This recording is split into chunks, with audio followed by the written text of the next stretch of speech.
Hey guys, my name's Adriana Dorn. I'm a freshman at FAU, and my major is currently undecided. However, I'm leaning towards psychology with the hopes of being potentially an educational psychologist or a counselor. In my free time, I work at Chick-fil-A, so in my free time when I'm not working and not in school, I like photography. I go to my sister's cross-country races, and I have a bunch of brothers and sisters, so we have a lot of fun together. Um, So my project for literature was Sæmundur Fróði, um, who was an Icelandic priest.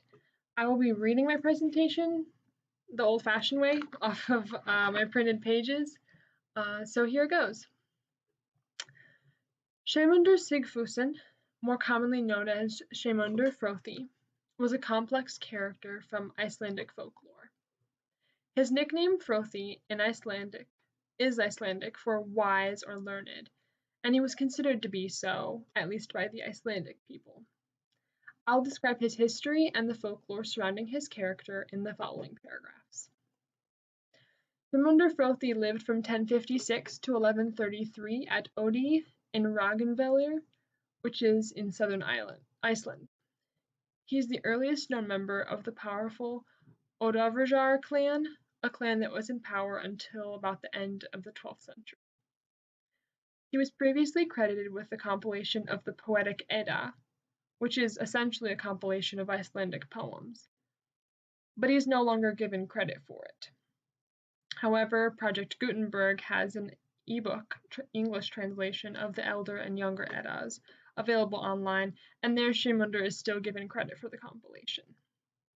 His magnum opus, or great work, which he was completing up until his death at the age of 77, was a history of Norway and Iceland.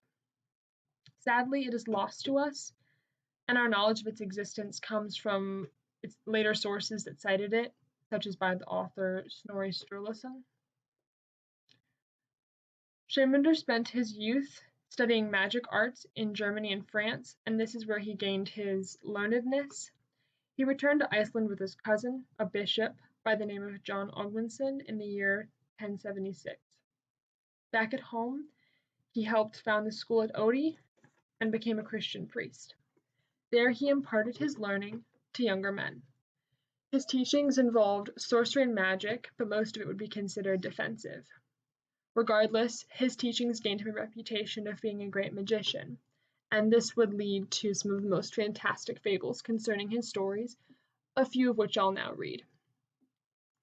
The first and most well-known of the stories about Sæmundur Fróði concerns the time he apparently tricked the devil. Sæmundur needed to cross the ocean from Europe to his home, and to do so he made a deal with the devil. The devil took the form of a seal, and Sæmundur climbed onto its back. They proceeded to cross the ocean in this manner. Upon arriving on the shores of Iceland, Sæmundur took his large Bible and, at least it appears, knocked the seal senseless on the head into the sea. He then stepped safely onto shore. To commemorate this interesting tale, the University of Iceland has erected a statue of the image of Sæmundur, holding a Bible on the back of a seal. The image is there to inspire students as they consider the wisdom of Sæmundur. The second of the major stories passed down about Sæmundur concerns his strange times learning the dark arts. When he arrived at school, there appeared to be no professor to teach. Instead, when students asked for information on the dark arts, the books would simply be provided the next day, or the information would be found inscribed on the walls. Above the school was written, "You may come in, your soul is lost." 3 years was the maximum time students could spend at the school, or time to remain at the school, and the devil kept the last individual who left the premises. Lots were cast to find out who that would be, and not surprisingly, it fell to Sæmundur. He was eventually helped to escape by the bishop by the name of John. When John escaped, Sæmundur was again held back, but the devil made him a deal. In the event that he could hide for 3 days, he would be released to return home, and he was successful. The final story tells of a time that Sæmundur was leaving school.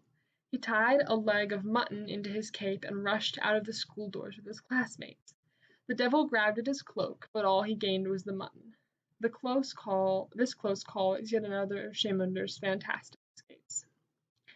In conclusion, Sæmundur was a real individual who was credited with contributing poetry and history to the Icelandic people, and his extensive schooling gained him a high reputation in Iceland. However, his wisdom is still something I have yet to see, as I believe deciding to study the dark arts was foolish in the first place, and any man is a desperate man to make a deal with the devil. Thank you.